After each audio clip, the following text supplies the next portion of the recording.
Bien, pues muchísimas gracias por estar escuchándonos. Yo soy Gabriela Bautista y el día de hoy tenemos una plática muy especial con el arquitecto Craig Dykers.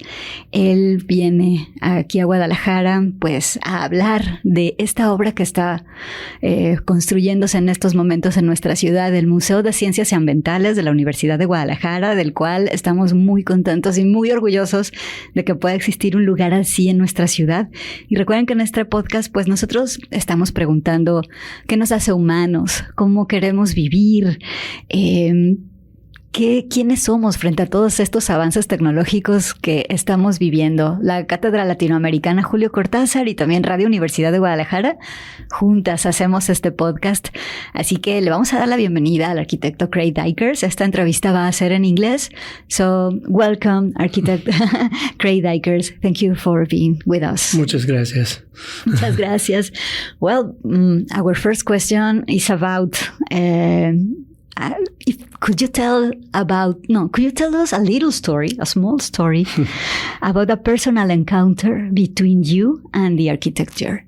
I mean, here at this museum? No, in general, in your life. Oh, I when see. You were a kid, Yeah, and how was your first encounter with architecture?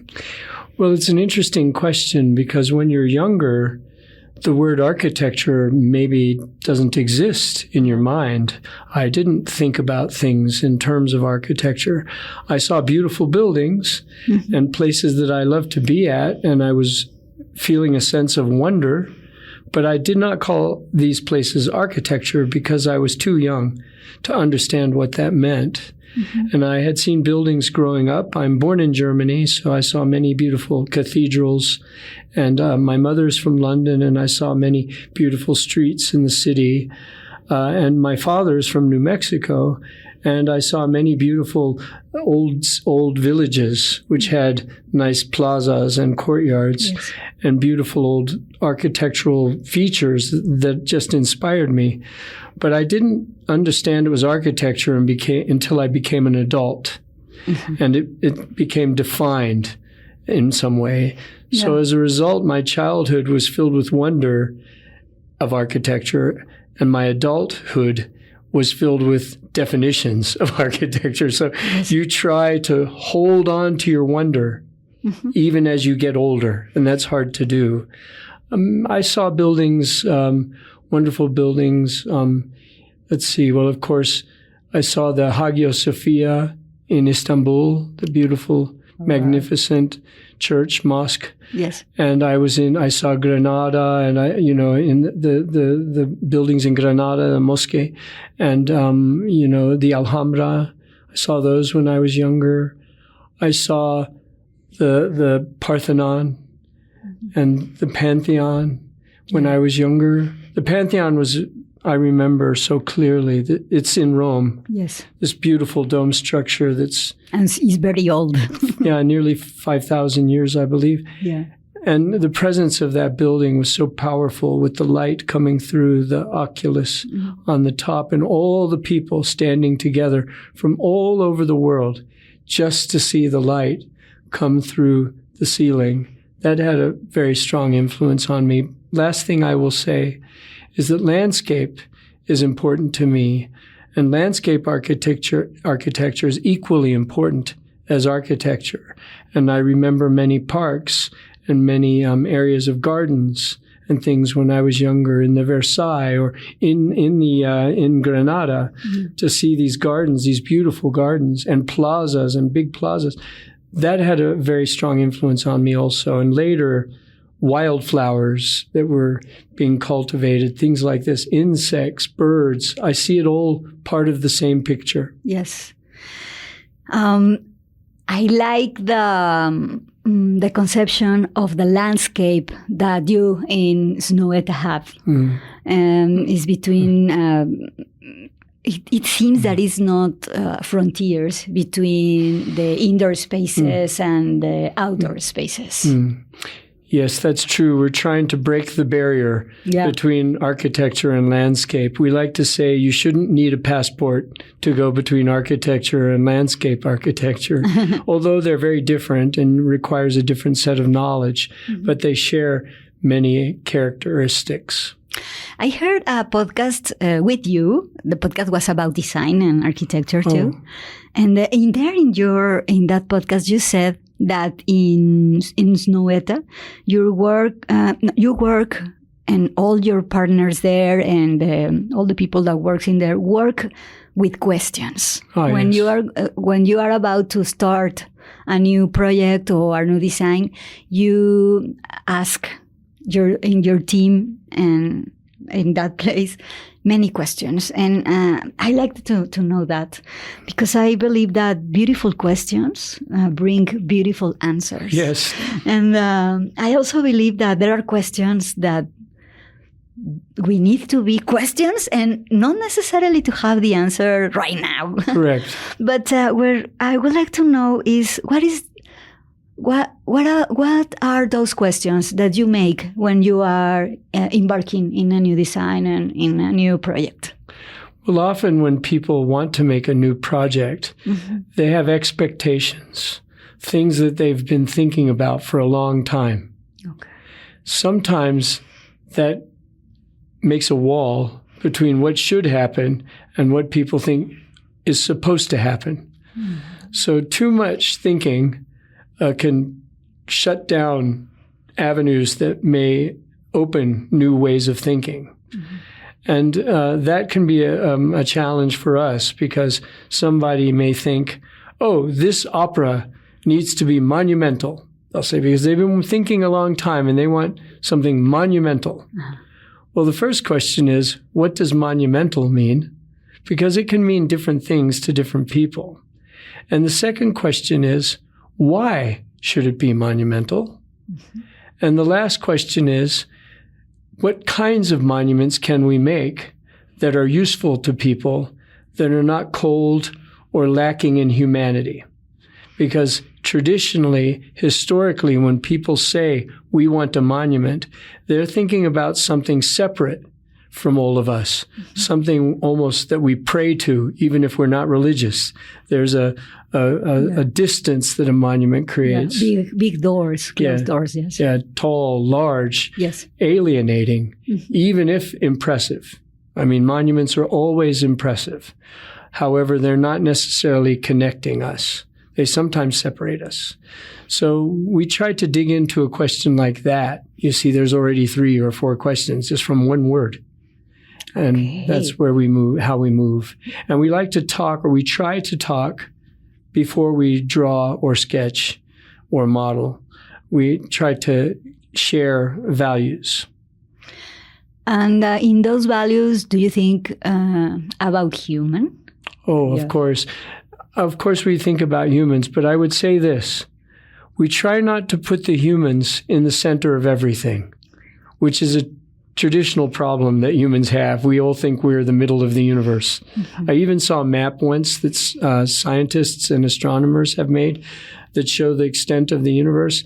And there's a small red dot in the middle, and that's us. And of course, they put us right in the center. Now, part of that is because that's how we see the universe. Yes. However, we're clearly not the center of the universe. And so it's a funny kind of shift we have to make. Yeah. There are many things on this earth that are as important and perhaps more important than we are. Plants and animals and bacteria, all these worlds mm-hmm. that are a part of us, but that we tend to separate ourselves from.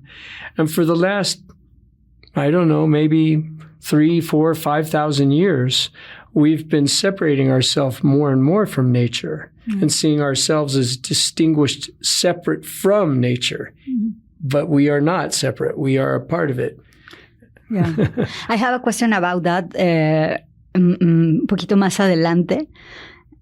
But before that, I would like to ask you about what is the most important human values that guide in your architecture curations. For example, I don't know, talking each other, being together, the wonder, I don't know, what human quality guides you in the architecture? The possibility of being together, the possibility of encounter each other, the possibility of working in communities. I don't know. Well, of course, there's no one answer. We think about many things. Yeah. But if you were to stress me and say you were going to hit me if I didn't give you an answer, then I would probably think about it a bit. And the word that comes to my mind, which isn't a direct answer, but it just might be love.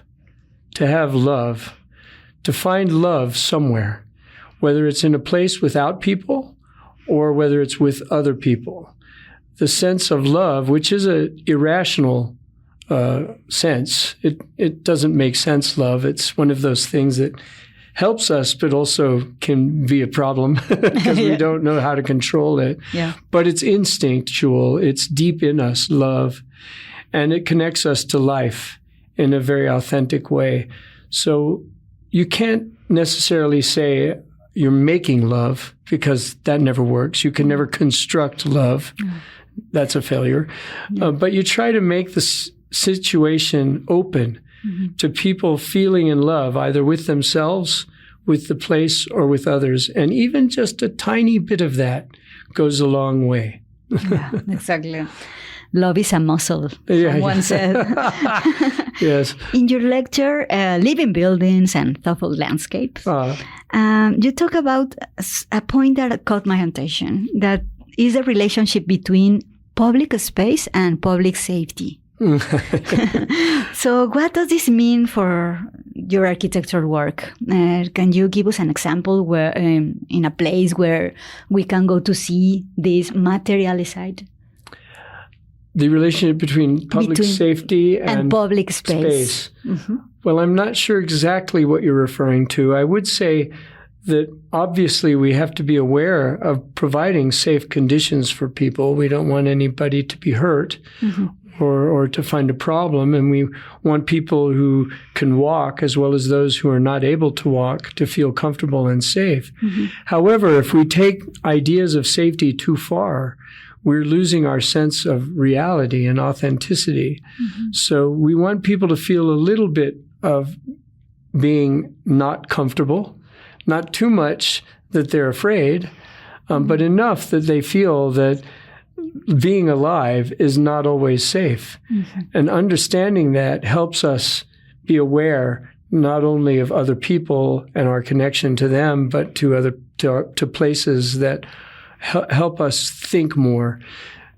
Not being safe, and I'm not saying unsafe, but just a little bit of not being safe forces people to think more than they might if everything were perfectly 100% clearly safe, even if we have to design things to be safe.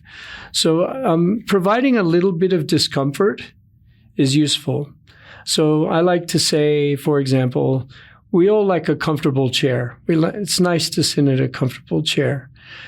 But if it's so comfortable that we never want to get out of the chair, that's not a good chair. You get lazy. You just sit there and you want everyone to bring everything to you and you never leave your chair.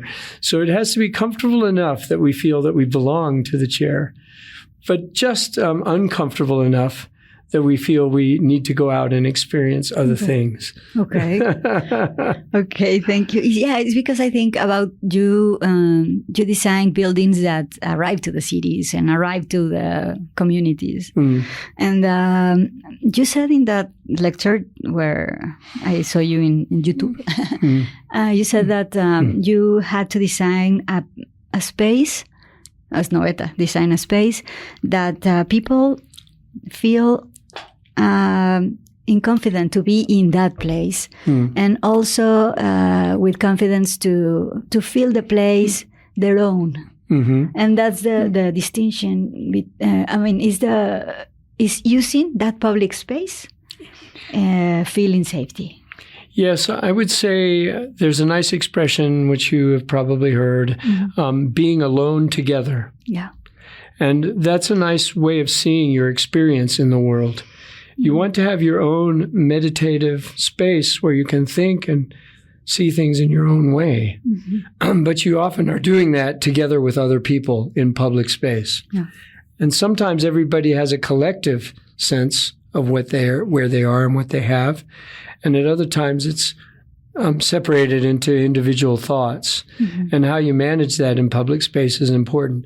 I would say, for example, our library in Calgary, or our library in Alexandria in Egypt. Yeah. Those are spaces that are larger volumes. They're high, they're tall, like a cathedral might have that type of space, except they're warm and close and intimate.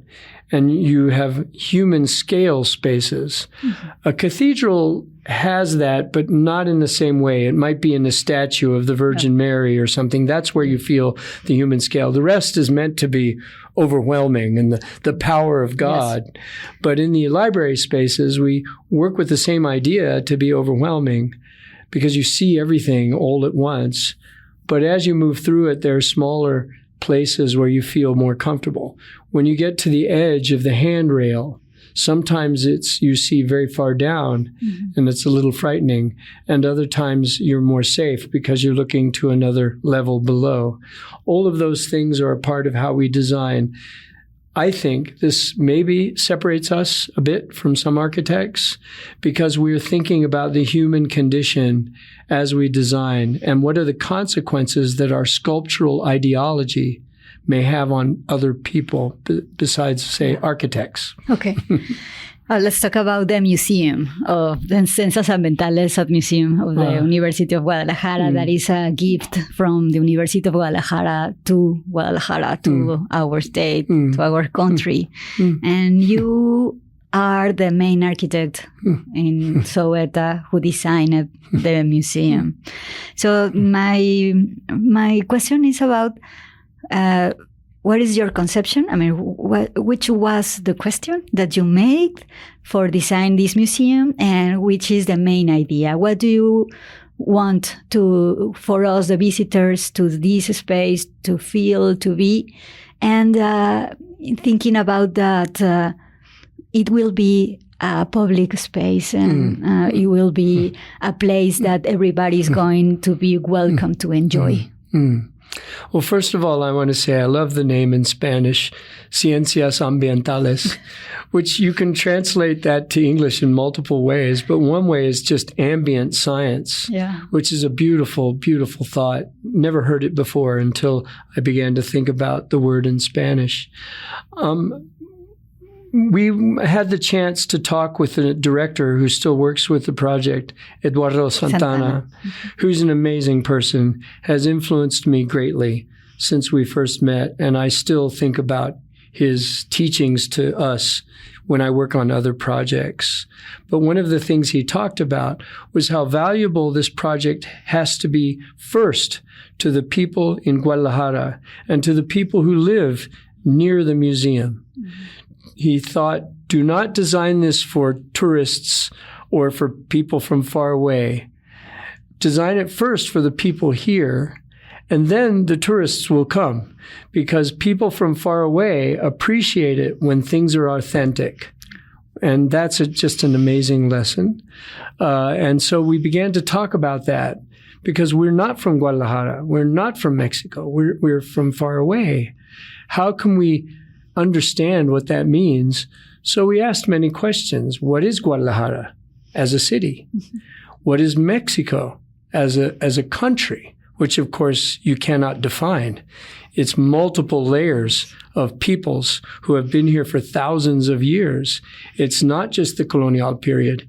It's not just the Revolucion. It's not just the Mexica. It's all of those things in one.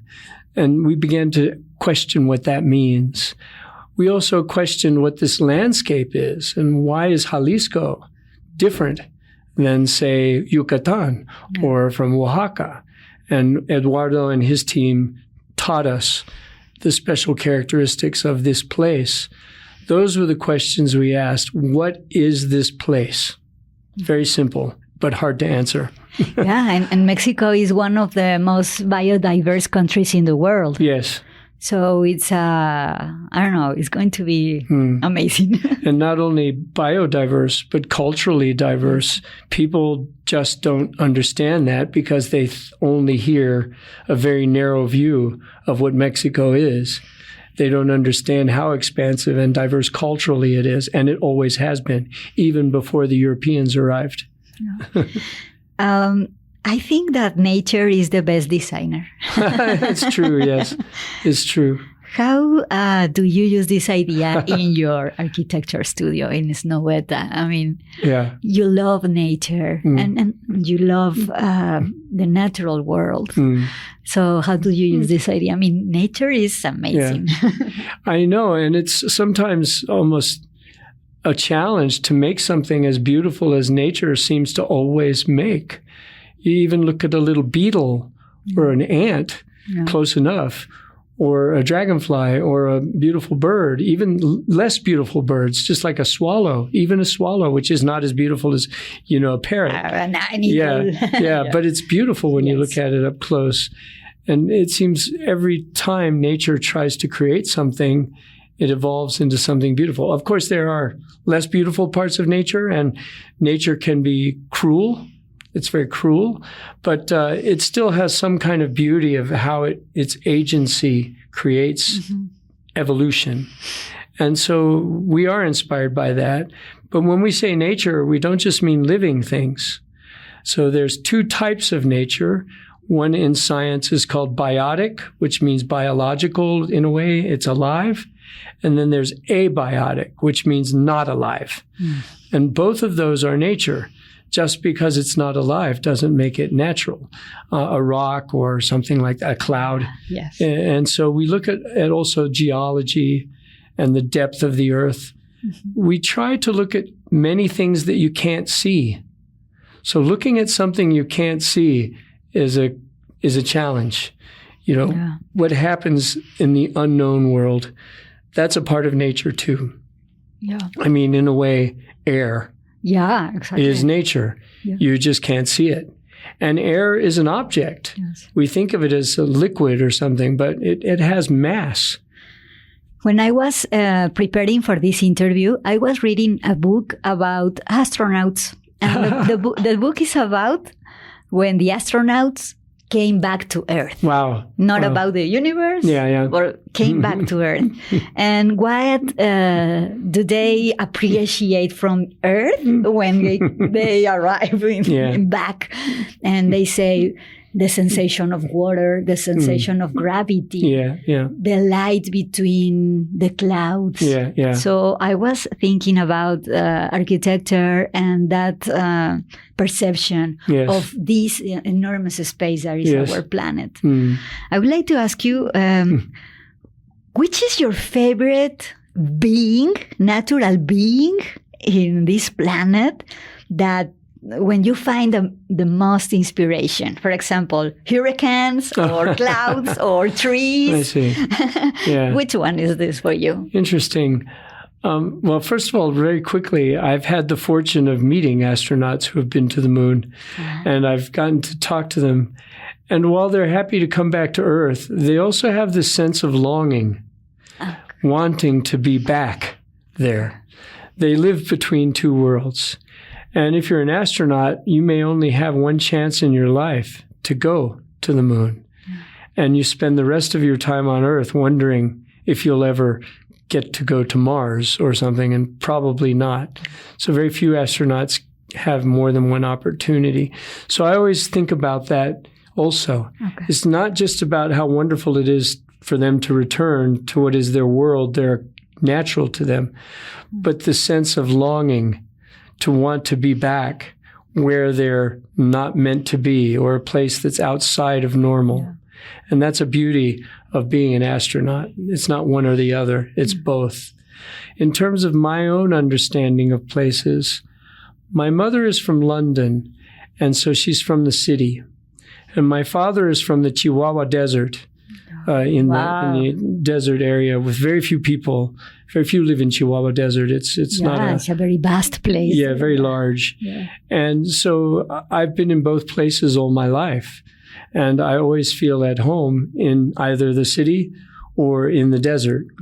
I'm less at home in jungles, even though jungles are amazing. It's not something I'm accustomed to because I can't see very far, but I am impressed by jungles. But when I'm in the desert, I feel the horizon, the sky. I feel the earth moving in the desert. I feel the shade and the sun strongly. In the city, I feel how much we try to manage nature, but somehow still recreate it in very unusual ways. The canyons of New York City and how we manage those canyons. The plazas are in cities that, like Zúcalo, are like the big fields that we might see in nature elsewhere. So I would say moving back and forth between a big city and the middle of the desert. Okay. Thank you.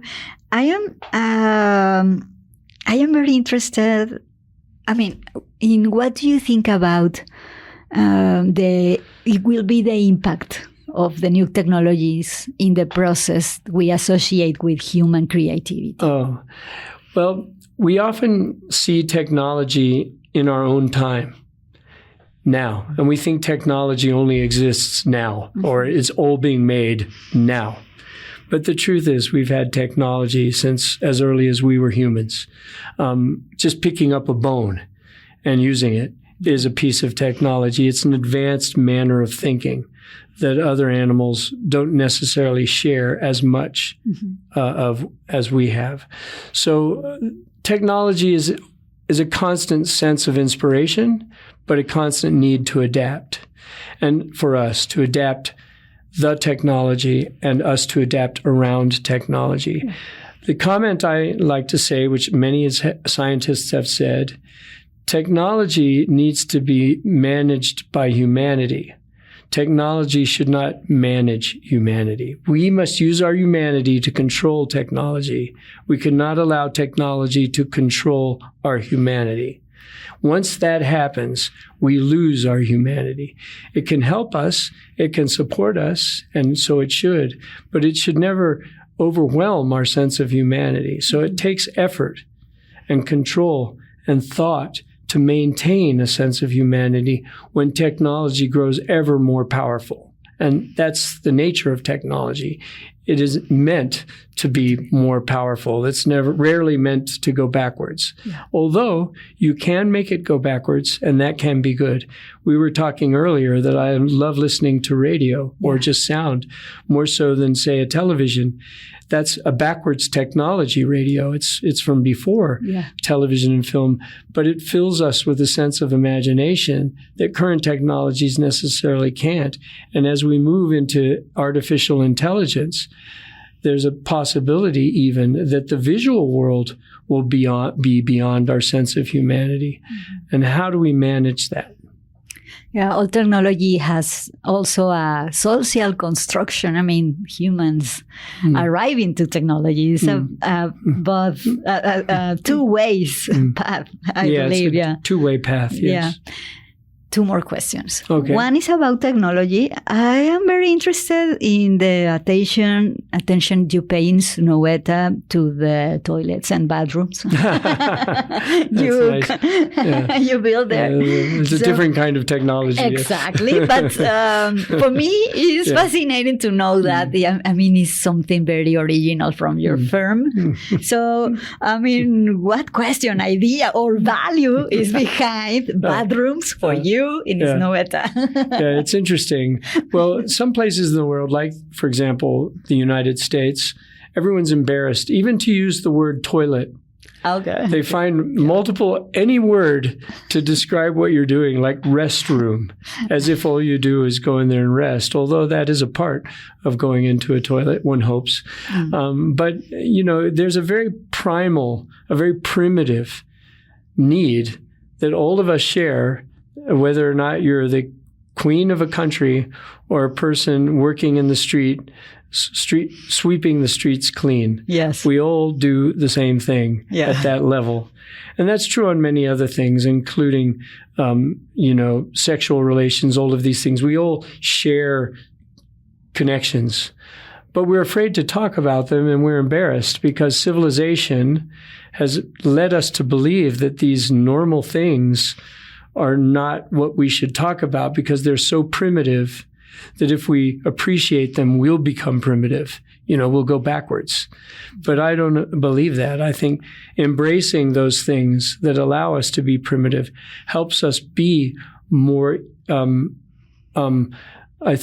humane, more comfortable with people around us. Yeah. And so we like to say that spending time in a toilet should be a great thing. Yes. And if you do it, and you're happy, you go there and you're happy, the world can be a little happier. Yeah. And so it's bringing everyone down to a similar level and being happy about it. Yeah. So we put color and light and things that are not just about the function or utility of a toilet.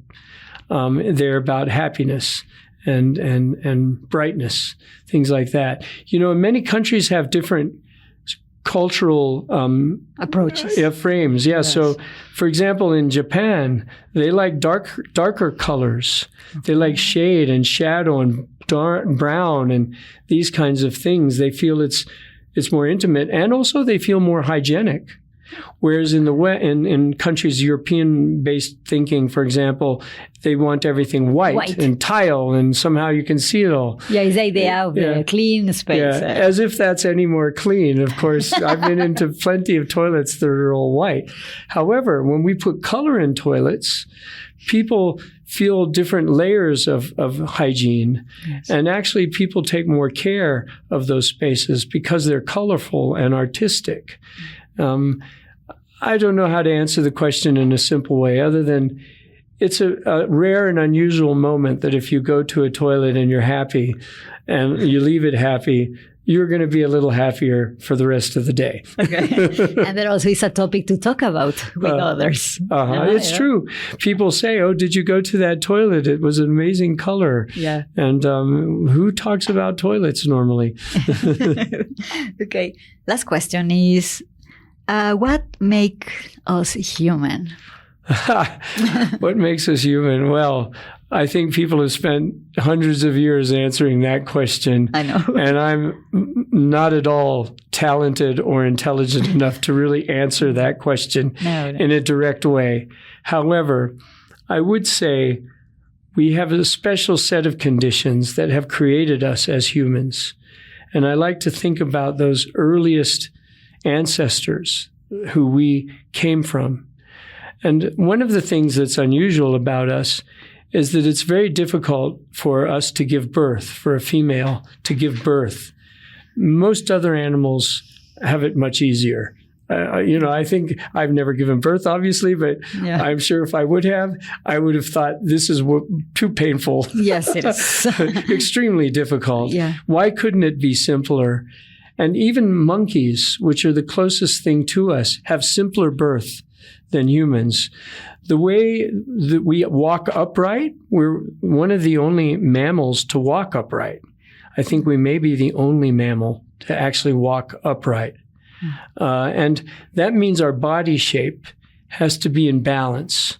If we had a body shape that was better for giving birth, in other words, wide hips, that's like a monkey has very wide hips, so that the baby can be born quickly, then we would fall over or we'd have to walk on four, more common. So our hips got narrower, which made babies come out in the wrong way. I think they corkscrew out or something crazy. And we need help to give birth. I mean, you can give birth without help, but it's very dangerous. So to get help means we have to be social. We have to learn how to get help. Who's going to help us? How do I know these people are safe that are going to help me? And we built up a social construction that goes all the way to the time that we give birth and giving birth. And that has built us into the humans that we are. Many creatures are social, but they're usually social for things like food. How do we find food together? A pack of dogs, for example. But when it's time to give birth, they just go somewhere and they give birth. We are also social to find food in our ancient history, but we give birth, and that's the most intimate thing you can possibly imagine, giving birth. And to build up our humanity around that intimacy makes us human, in theory, to be empathetic and to find ways to connect.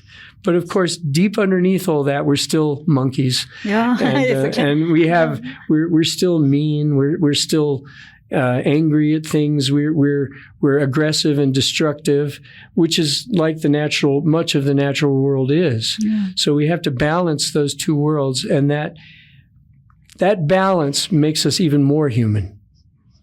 Thank you. It's a beautiful answer. Thank you very much.